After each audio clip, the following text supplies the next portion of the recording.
Okay, so thank you everyone for joining and welcome to Madeira 2024. We hope to see you in Goa in November. This is a series of online talks that we will do over the next couple of months, and I'm so happy and so honored that we have Magandeep, as the first guest on the show. Thank you, Magandeep. Thank you for agreeing to do this. It wasn't a very long notice, and and thank you that I got to finish the book. I mean, once you gave me agreed on the date, I kind of had to finish the book Great. before today. So, so anybody who hasn't read the book, get the book. We also said that in the poster that if you want to enjoy the session, you should read the book, The Indian Spirit. Uh, I'm yet to find another book which to compare this with on Indian alcohol industry history, etc., etc. So a must read. We will try to cover part of this in next 30 minutes. So Magandeep has been a journalist, is the author of this book. You are the author of another book. That's right. So Wine author of Wisdom. multiple books. Yeah. Yeah. Is a sommelier. Influencer is probably not a great word, but you influence a lot of young people. Anything I'm missing? Anything that you do we don't I know? always, so it's funny. This book, everybody says it's your second book, and I say no. I think this is just a table of contents that I wrote, because as you rightly said, Yeah, country that has such a long drinking culture, we've never had a book around it. And now what I've done is I've only tabulated a chronological order to 1% of what is to be actually written, to be honest. And now imagine people are going to come along and pick up one aspect of it, you know, and go in depth and delve into that and make a whole book out of that, a whole tome out of just one chapter here. So for me, I just think this is not a book. Each time I look at it, I go, oh my God, I can't read this. It's just so short and there's so much more to be said. And so yeah. I think that what I wrote was a table of contents in 200 some pages. That's it. But yeah. Yeah, I think it's a great beginning. I mean, I'm not too sure if you are planning a follow-up on this, but if you are not, I mean, I hope others pick up from where you left I'll off. be honest, I'll never be able to do the perfect follow up to this, because for me, I would love it, or if I could collaborate, that for every alcohol that comes Hmm. from a region, there's a local voice to it. Because no matter Yes. how much I delve, there will always, this whole book for me was a third party narration. Because the stuff from the Vedas, I don't read Sanskrit, so I had to rely on translations from people and historians. I had to rely on records, so I was always the third party bystander recording and documenting things. So I couldn't bring in any opinion into it. And the same holds true for our alcohols, including Mahua for that matter, including Mahua is still a little more mainstream.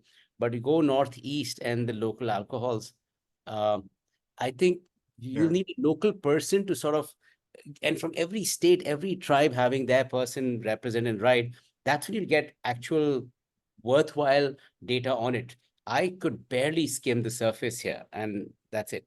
But yes, No, if I could follow it up, the only thing I would maybe add is more, I mean, update the general current scene, which has happened, like, the epicenter becoming Goa, becoming so rich in so many other alcohols, and so on and so forth. But the rest of it, I think, yeah, there'll be people locally who can do it much better than I can ever imagine, because I won't have access to that kind of information. but I think it's a vast topic for any one person to cover. I mean, and that's a Yeah, bold attempt. I took me mean, 2 years. 2 years, yeah. I sat there and I said, how do I do this? And I met historians. I mean, I read every book by Mr. Achaya, and all those books were with me.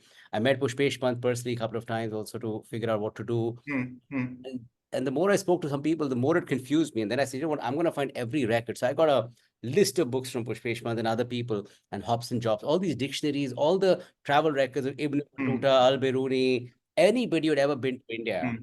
And I'd buy those books and read their part of interaction with India. And then I took a huge chart paper. It's still somewhere in my house. I don't know where now. And I made a line on it, and two lines, because it starts from 10,000, like 10,000 BC, whatever, and finishes now. And I sort of rudimentally divided that up, and I kept writing whenever things came up. Oh, something, this Veda mentions this, and I put that there. And that whole thing Hmm, hmm, eventually hmm. was populated as a chart over 2 years. And then it just took me another year and a half to put it on paper. So, and that And all you that, filed a all that is pretty much And the you first filed piece a out. RTA. Sorry? I'm saying, and in between all that, you filed a RTA.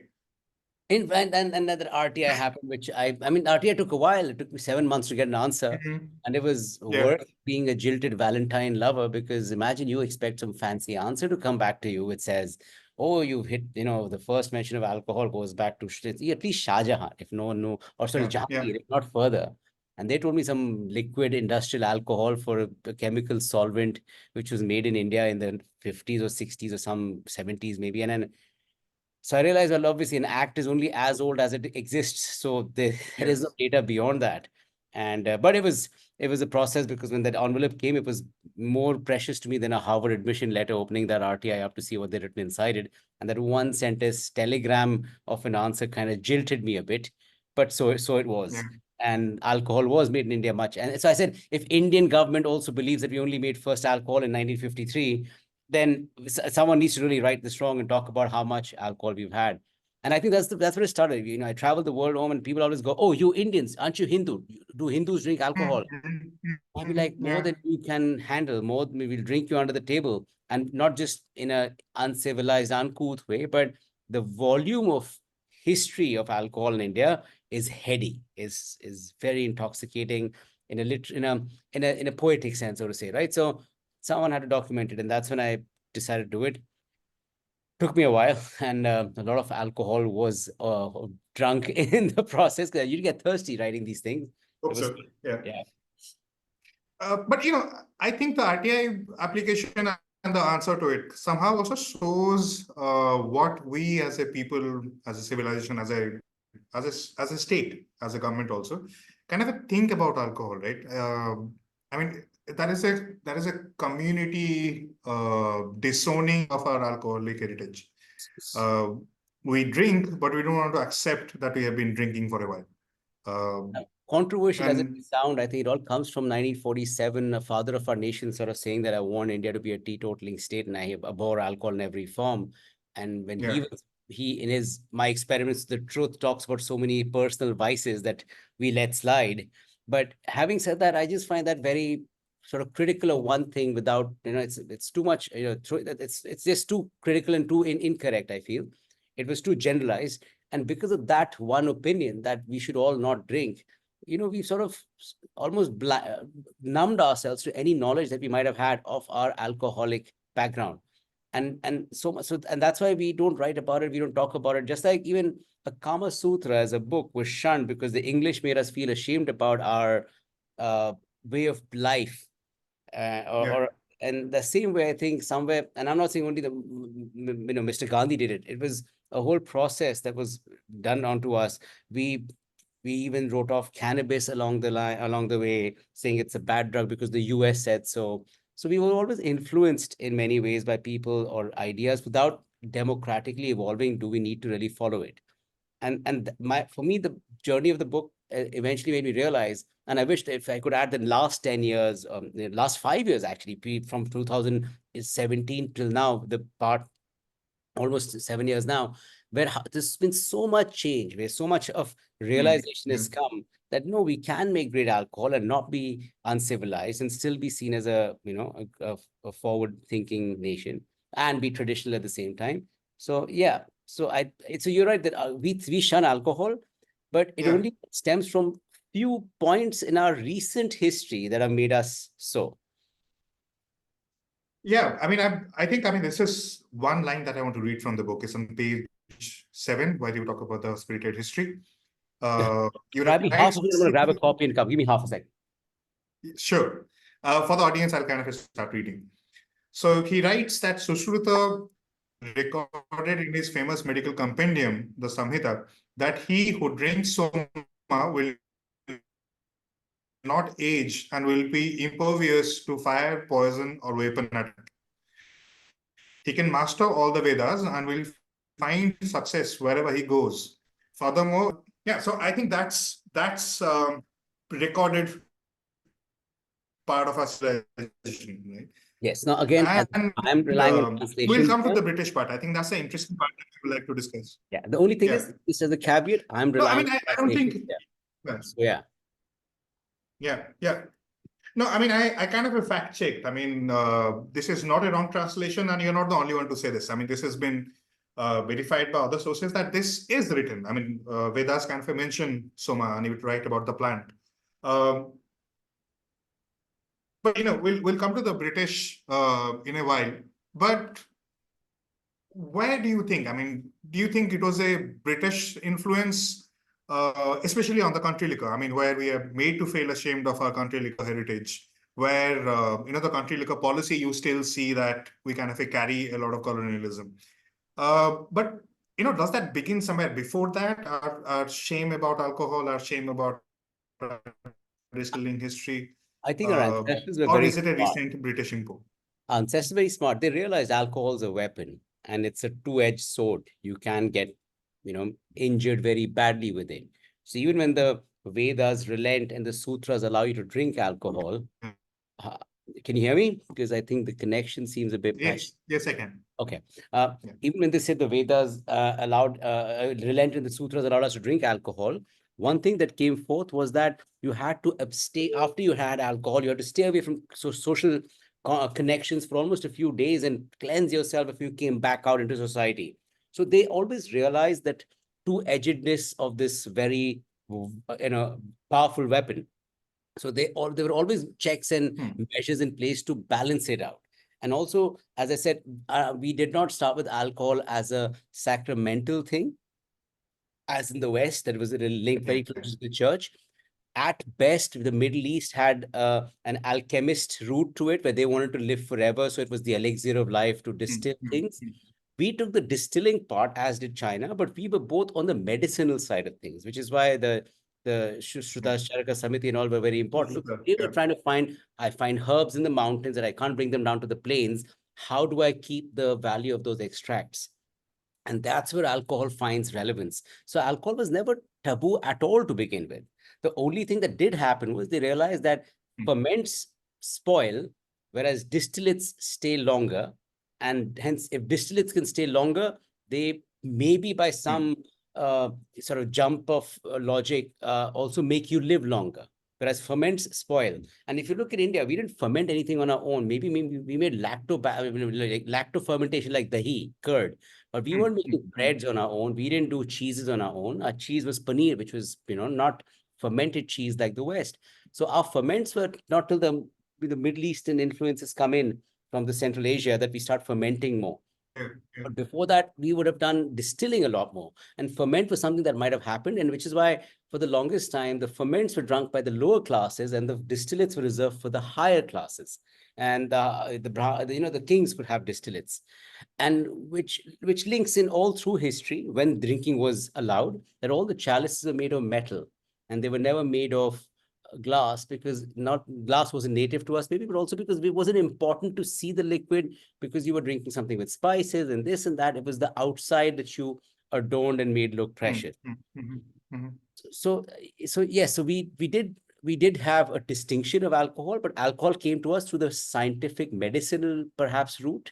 And the soma plant that I talked about is a psychosomatic plant for all purposes. From his description of what it did, your connection to the gods, it was not alcohol at all.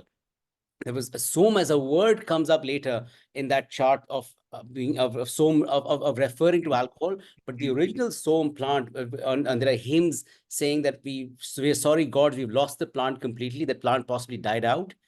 It was a psychosomatic plant because you were having the leaves and getting high, or maybe boiling the leaves and getting high, but you were getting high on something that was not. It was more like mushrooms than it was like alcohol. And the word soma being repurposed many, again, there's no fixed timeline, but when it gets reused again as an alcohol thing, then it's got interchangeable use sometimes. I've tried to clarify it. I'm not very sure on the timeline again, but then there was more alcohol centric use. So today when we say somras and we think alcohol, well, the original one was psychosomatic and it was not alcoholic. But distillation for us begins with the idea of healing or trapping the properties of plants into a liquid, or preserving, and which are the same things that the Middle East was doing, the alchemists were doing with gold, and their idea was to make lead into gold or something like that. So that, and then hence they were also distilling at the same time. Yeah, I would love to. I don't know. I mean, I had noted a few questions, and then I thought, maybe you will go into follow-up I questions have it and with me. so we won't have You time can for go whatever that. route you do. Yeah. I would actually like to. Yeah, I would actually like that we have some time for the audience to kind of come in. Uh, but quickly, jumping onto the colonialism part, the British influence, and you narrate that in great detail, that it's very complex. The way the whiskey came in, the way the gins came in, the IPA. And these are drinks that were being introduced to India. At the same time, they were also stomping down on the country liquors. So there is no one way of looking at what is the British influence, because it gave us a few things, but it also gave us a policy which was so Yeah. rough around the indigenous liquors.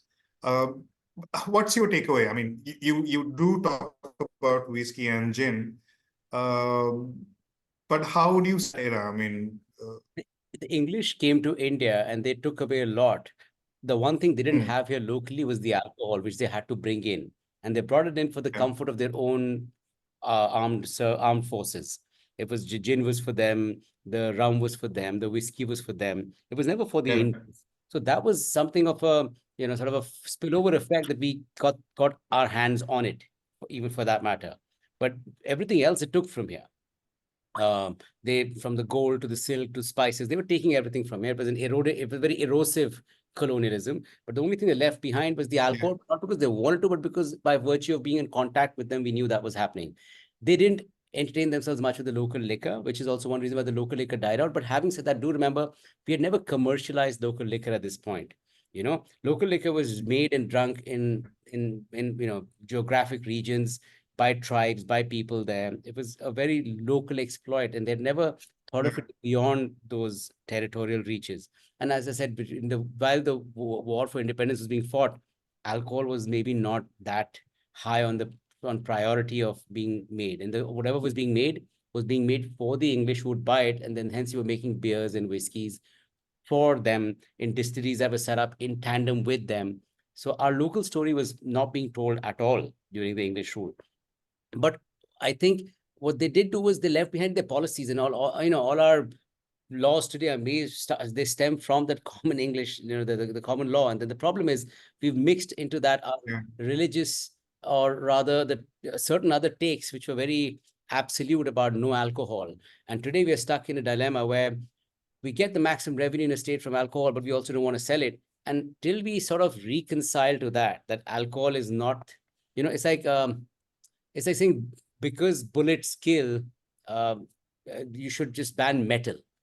That makes no Yeah. sense, right? Yeah. So instead of having controls in place or checks in place, making things more strict for how alcohol is made, who's drinking it, how is it dispensed, banning alcohol as a blanket ban makes no sense. And that's why our policies are very sort of half half thought or half baked. So when each time we have a new policy in a state for excise, they don't address the situation properly. Having said that, US and Australia, which are years ahead of us, still have some very archaic laws. So I don't think it's all hunky-dory if you drink alcohol and openly accept it. Yeah, But we yeah. change our laws mostly, I think, and that'll give value to our local products, be it Penny, be it toddy, be it Shang, and it'll allow people to experiment to commercialize them, which will then make them popular. Right now, I don't know if the laws change. I mean, Conrad, you might know better, but local these desis as they were called, they can't be sold outside their state. They had to be sold in their state Exactly, they're right. produced, which Right. automatically limits a lot of the possibilities that you can have. So making the alcohol in Rajasthan only sold in Rajasthan, you're limiting the potential of that product. In fact, over the last 2 weeks, and we've been talking to a lot of people from Madeira, and I came across this idea that many people have been saying that heritage spirits of India. I didn't know you wrote the exact same phrase, heritage spirits of India subset. And and I see that coin now being, I mean, I'm not kind of assigning origin that who came up with this, but that's something I think we should all get used to, rather than using liquor, terms like country liquor or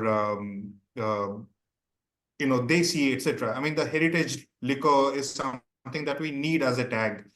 I think we are a bit away from that because you need policies Yeah. first to define what exactly constitutes that. Otherwise, we'll dilute that category too quickly. Like Fenny for Yep. me, I have guys there in Goa who have spoken to distillers who are like, Magan, what the hell is coconut Fenny?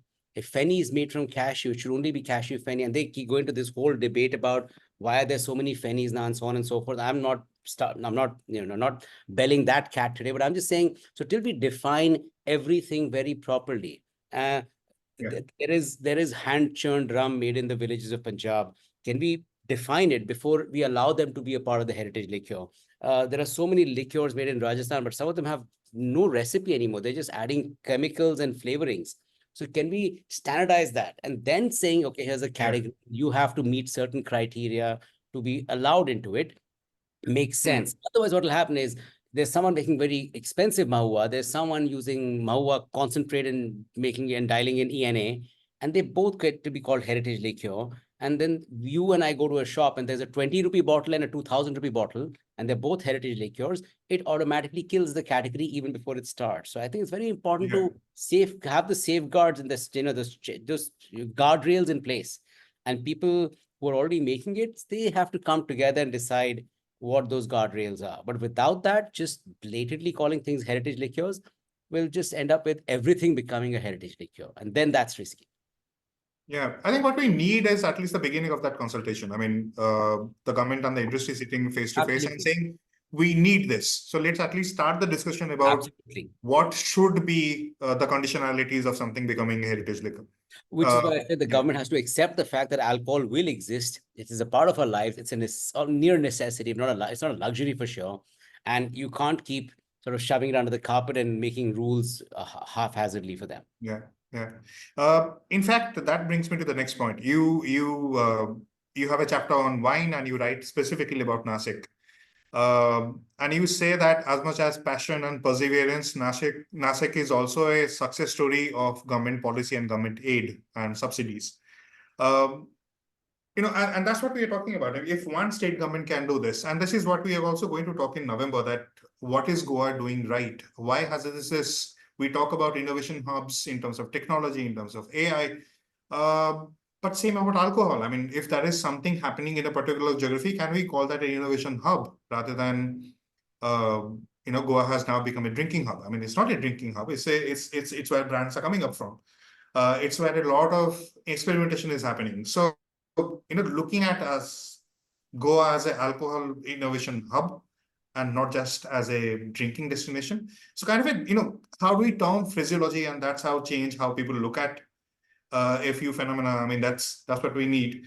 But coming back to Nasik, and that's a bold statement where you're saying there is passion and there are individuals who are trying to make the difference, but the state government also made them halfway. Are you seeing something similar anywhere else, be it Mahua, be it Goa, be it Feni? Is there any other state, any other geography which is doing something similar? But I get just one thing. Wine's a very slow process. You've got Yeah. 4 years or 3 years, and you can't make sudden changes. So tomorrow, if suddenly gin becomes trending, wine guys can't make gin overnight. The Yeah. licenses are different from brewing. So they anyways need support. Having said that, I do believe that Karnataka and valleys and Hampi have way better weather and altitude than Nasik does. I know Nasik might hate me for it, but in general, some parts of Nasik are better. You can't take Nasik as a whole either. But so yes, the people persevere. They've managed to master their soils and they make great product, but they need the help from the government because it's a long-term process. And they're farmers coming up to a certain level. In the level of alcohol, I think Goa does it best because they lead to experimentation, which leads to education and awareness, which leads to more education. I think that's why it's such it's a good breeding ground for new brands and so on. I keep hearing in bits and pieces that Himachal's doing something with apple wine or cider, and rhododendron wine, and then I hear something might happen in Madhya Pradesh. They're trying to plant a vineyard there. A government's trying to do something with somebody, and my problem is some of these bodies are private bodies and they have vested interests at heart. So then I hear about these efforts and then they die out and then I hear nothing of them. I heard in the Northwest, they were trying to make a lot of wine with local grapes and such, and they were meeting with some success as well. All I know is that there's nothing consistently on. At the end of it, and if there is, maybe it's too smaller noise that it's not making it all its way to the center or to other cities yet. And that's why I'm not hearing as much about it. But I keep hearing always in passing, or there's new things starting there. But generally, the epicenter of alcohol between Goa, Maharashtra, Bang, and Karnataka in that Mhm, belt. mhm. And then if you think in the north, you've got here, maybe Haryana, Punjab, states of then, and Himachal, some and Rajasthan. Of course, there's some distilling belt there. That's Yeah. where it's concentrated. In Madhya Pradesh, and of course, there'll be a good distillery in Madhya Pradesh. I had tried a gin from there, which is really nice. A lot of beer guys are based out of Mm, breweries in mm. MP. But is there enough local support or impetus? I really don't know. And if it's consistent, I certainly don't know. Got that. Yeah. So one last question, but anyone in the audience has a question, you can put that in the chat. You can raise your hand, probably unmute yourself and ask. While you do that, we'll probably just cover the last base. Sure.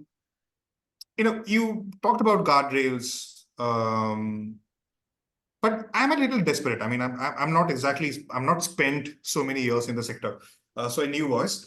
But when we travel outside and we see a lot of these small liquor brands from Italy or Spain or mostly Europe or now South Africa, uh, you see them on these global duty-free aisles, and you're like, when do I get to see a Mahua or a Feni or Chang, etc. will probably take decades. But the point is, okay, that is, I think as a Indian consumer, I want to see that. I mean, whether we were to get everything right, I completely understand that, the policy has to be watertight. The industry has to be regulated rightly. But that is also that hope that, it should not take too much time. Uh, is Feni or Mahua industry more organized? Can we send that out faster than, let's say, uh, a Handia, right? I don't know, but I'm just saying, do you see that happening, or do you have hopes of seeing that Very sooner than honestly, others? winemakers in France, like a lot of whiskey makers in Scotland, are some of the most subsidized industries in their respective countries. France spends a lot of their budget on supporting wineries and winemakers to help them grow, to give them subsidies on participating in exhibitions in other other continents to get the product across. So they have a super amount of support from the government and monetary cash support. And in case the crop goes bad, they have support. They have a lot of indemnity against Yeah, backlash or drawbacks or shortcomings. Whereas in India, we're not there yet. We're still at yeah, grassroots level. It's still very privatized. Three makers or distillers are trying to figure out how to write the story of agave or bahua or maybe kesar kasturi. They're trying to figure out what to do to put it in place and put things in place that they feel are best practices in good faith. And that's all they're doing. And maybe in about 5-10 years, when the government looks at making a policy, they'll pick this up and make it the base of the document and then work on it. That's all we have at the moment. In light of such situations, it's only the private players who are already making money elsewhere who can maybe use this, think of this as a semi-passion project and then put it out there. Or there's a brand like, let's say Rampur Whiskey. Now they've got Radico Khaitan behind them, the muscle of making so much alcohol at a cheaper level, which allows them to make these fabulous products at a higher end, which they can present to the rest of the world. Somewhere has to be subsidized. So if the government doesn't do it, then the private players have to find some other way to subsidize it.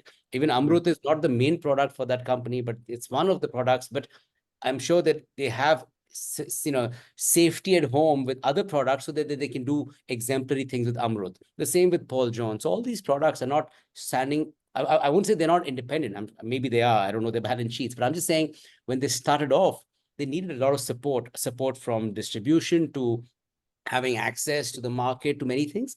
And that was made possible not because of the government, but because these companies had the wherewithal to do it. Abroad, the government plays that role. In India, for the moment, it's the private players doing it. And in the long run, can we see a Mao on the shelves? Yes, we can. It's not far at all because the products are good already. We don't have bad product. Now it's just the last mile, as you say, of putting it on that shelf and generating a trial. So if we could get that happening and getting bartenders to do it, I in fact, just so you know, and with some Singapore and Hong Kong bartenders, I got them all these hooches from India, desis and this and that, added it to them. and did a whole cocktail night where we charged people a preposterous amount of money for drinks made out of Indian alcohol that they'd never heard of. And Yeah. fine, they were masking it, but they were also learning to play with it. And there was saffron, and there was saunf, and the sikkim, and then the rums, and started taking all the pan liqueur. I took all these weird things that were weird for them, but fun things from India that we also don't get to try in every state. But I could correlate them all in Southeast Asia and let people try it. And there was a market for it. People were curious, and a good bartender knew how to do it right. Yeah. So yes, we're not that far off. Products are good. We just need to have the awareness created. Yeah. Kind of a very contextual question from Conrad. He says, would it be useful to have a heritage and craft alcohol manufacturers association for lobbying? Always, always. But only thing is, Yeah. who watches the Watchmen kind of thing. So how do you even decide who gets on board? Eventually, you will have to figure that out and start, because in the minute you start, and if you let somebody on and don't let somebody else on, you've created a faction. So you need to start small and find the right-minded people who are doing the right thing across a few states, and then sort of start from there and keep it consistent. But yes, I think a manufacturers association for craft beverages. Just the only thing that, Conrad, watch out, how do you define the word craft? Because in the world of beer, it's been badly abused so far. The word craft is, we don't know anymore what craft means. So is craft below a certain amount of some X liters, or is it that every batch is made small? I mean, so craft will be a big definition for you, because then otherwise you'll have the big guy saying, hey, I'm also craft technically speaking. And once they come on board, they'll derail your plans maybe. So, but having said that, having an association is the start for sure. Absolutely. I mean, I've spent, most of my time in the tech industry, and we see that while you are working on the definitions and who is in and who is out and how much cloud does a big company or a small startup has, you kind of they build platforms. I mean, and that platform kind of gets going. So while you are discussing and debating the issues, at least you have a platform where you're doing that, and you have some muscle to push, let's say, policy or regulation, etc. It's a start, definitely. So yeah, has to be a start. Yes. Next question from Sunaina. So Magandeep did talk about his research methods and reading translations, but I'll kind of anyway read out the question. That how do you approach researching the historical context of alcohol in different eras, and any surprising fact about alcohol's role in history you have discovered while writing the book? Well, the research is all based on reading. That's why I said I'm a third-party observer at best. No, I have no more access than beyond my legal drinking age allows me. I can go back 30, 40 years in time, no more than that. Whereas beyond that, it's talking to people, and that's still another 40 years, 50 years you can add. And then beyond that, it has to be all about reading.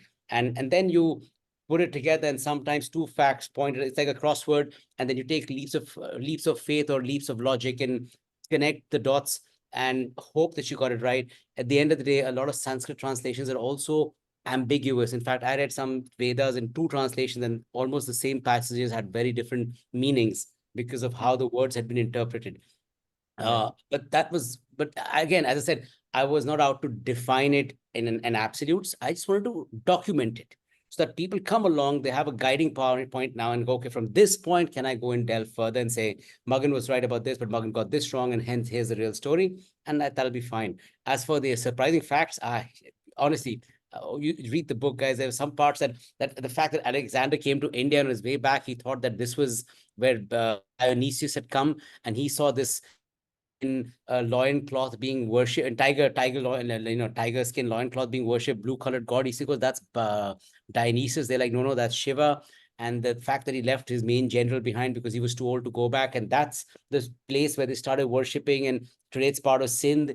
The fact that they started the rural Olympics where people used to get drunk, that was the whole job of it. But the fact that the remnants of the rural Olympics still exist today in modern day Punjab, where they have the rural Olympics and they play games on which are games that are even inspired from Mongolia. So the same generals that had come. So all this was connected through alcohol. And that's, for me, I think, really interesting that, and this is one story, or the fact that Sir Thomas Roe sneezed in Jahangir's court trying to have a concocted wine from Arak, and because he sneezed and gave away his fragility or his vulnerability, Jahangir said, "Fine, you can have what you want," and he wanted to have a small setup office in Gujarat, in Kutch, I think, to open the first East India Company's office outpost. And that is the Yeah. start of the East India Company's outpost in India. Three other on convoys had not managed to do it, but this one guy drinking Jahangir's arak called wine and sneezing led to East India Company establishing. So there were some absolutely amazing anecdotes to come across all through it. That's why I think the book is a fun read, guys. I'm not trying to plug it, but yeah, it's all right. Yeah. No, it's a brilliant read. I have read it cover to cover. I can say that. So okay, we have been kind of 8 minutes past deadline, but we'll take one last question from Tanushree. One of the things we see now is the government's interest in GI tag, where Feni has received it. Judima is awaiting registration. Do you think it is a step? It is a step that can lead to bringing the focus back on these liquors? What else do you think needs to happen other than said it? I think Feni's received it, but as I told you, I hinted on earlier, there are still controversies in it. They need to define them much clearer. Like food is defined. I think you have very clear definitions on what is basmati rice. You have very clear definitions on what is halim, Hyderabadi halim. Very, very clear definitions on the textiles of India. In that sense, alcohol is still very ambiguous. Percentage of alcohol, starting ingredients, ending alcohol. I mean, there's a lot of definition that's still left out. And yes, you need to reconcile the tradition with the science, but I think it can be done. What else do I think needs to happen alongside it is that we need to hold people accountable for not conforming with it. So anything that is not made in this manner, once it's there, has to be delisted or declassified. And that's how Feni can regain its roots, and that's how Kesar Kasturi can refind its lost glory. Because right now, these are made in very cheap manner, some of these products. You know, you can have Feni in a pouch to Feni in a bottle, and the government should go and say, no, if it's got to be Feni, it's got to be X and this, and then it can be, and we have a star classification, then it's a cheaper one, then there's a single and so on. But whatever, I mean, I'm not the authority on this, people know better, but there has to be more work put into it. It's a start and it's commendable, but we can't sit back on it. Absolutely. I think, again, I'm not, okay, one last question. Does, from Nivea, does the book cover pan-India with respect to history of local and inspired spirits, or are certain areas more focused on? Buying it, yes, buy it and read it. I don't think it is pan-India. I think I can answer that part. The history from the Vedas, and the Vedas, remember, predate India. So they weren't about Hinduism, they were about India. And because they were sort of based, I mean, I'll be honest, I did not read up the oldest Tamil text I could find, so there I'm guilty. I didn't have access to them, but I have given a history in the context of across the country, as Omi said. And when I mentioned the states, which I think is a starting point for an entire book for anybody, someone to write, like one book on Tripura, one book on Manipur, one book on Ladakh, one book on Sikkim. That's easy done on alcohols there. But yes, I've looked at the country as a whole and not, like when I talk about Bollywood show, there might be more Bombay sounding terms, but I do have the first Johnny Walker ad in Gujarati in the book as well. I saw that, yes. So there you go. Yeah. Yes, I think what we need is, we need many more Magandeeps. I mean, that's a statement of respect. What we also need is kind of a crowdsource this work. I mean, we need more people from different states to write about their heritage of brewing and distilling. We need more magazines. We need more newspapers to kind of publish articles about alcoholic history, history of alcohols. That doesn't happen. I mean, all the conversations right now are in the dark. I mean, the industry, as we, is not exactly transparent, but who is also kind of trying to do those pieces. We see with agriculture and food, a lot of that happening right now. You talk about any produce, there are tons of researchers, journalists, industry insiders, new startups. So kind of trying to bring in, build that knowledge platform. Somebody trying to sell rice is also trying to now educate people about rice. We kind of need, that whole movement when it comes to India's alcohols, right? My motivation to write this book was two things. One was the fact telling the Westerners that we've been drinking for way longer than you think. The other was to help kids in hotel school understand the chronology of alcohol in India. And I wrote it in a consumer-friendly format. It's literally how I talk is how I write. So it was not too academic or too cerebral. It was conversational. And I know it's a starting point. I'm maybe wrong about certain things in there. I got them wrong because of my leaps of logic. But I want to be told so. I want someone to come along, do the extra research, and tell me that, Magan, I know Sanskrit and this is where you got it wrong. And I'd be happy to sort of sit in with them on those calls. As you said, we need conversations to go on, and there should be a catalyst to start them. It's not definitive for sure. Yeah. So I'll hate to, okay, Banashri. Manufacturers have to agree on defining the conditions for an alcohol to be called champagne. Do you see that happening in India? Oh, You absolutely. addressed this some time back, but yeah. if you want to- Champagne's a funny I thing agree. because you can't even name anything champagne in the world. It's I know a Nerolac or someone had a paint called champagne something, and they had to withdraw the name champagne because you can call nothing champagne in India and in the world because they're so controlled with the word usage. And that's fine. That's great. As long as that preserves it for them, fabulous. We should definitely have this in place for us as well. I think what happens is right now, only people making sparkling wine, I think the Fratelli, the growers, they are adhering to such high standards that they follow that method champenoise any which ways. So tomorrow, if the standards had to be put in place, you'll find most of the good guys anyways meet those regulations. But yes, having said that, champagnes, I mean, sparkling wine is a good example, but this should be for anything from rum to light rum to dark rum to aged rums. Everything should have something that's, right now, very bluntly put, we focus on how much alcohol there is in a product so we can tax it right.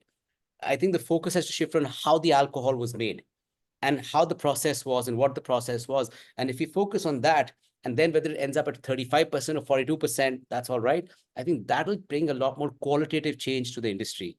But that's what we don't have yet. Okay, we have 15 minutes past the deadline. I know people can carry on when we can carry on, but better to finish when you're still interesting. Yeah, leave them one. Yeah. But thank you, Magandeep.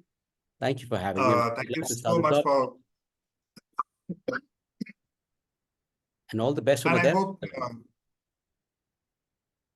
yes, and we will take this chat offline and hope to see you in November at Madeira. Absolutely. And thank you everyone for joining in. Cheers, guys. Bye. Thank you.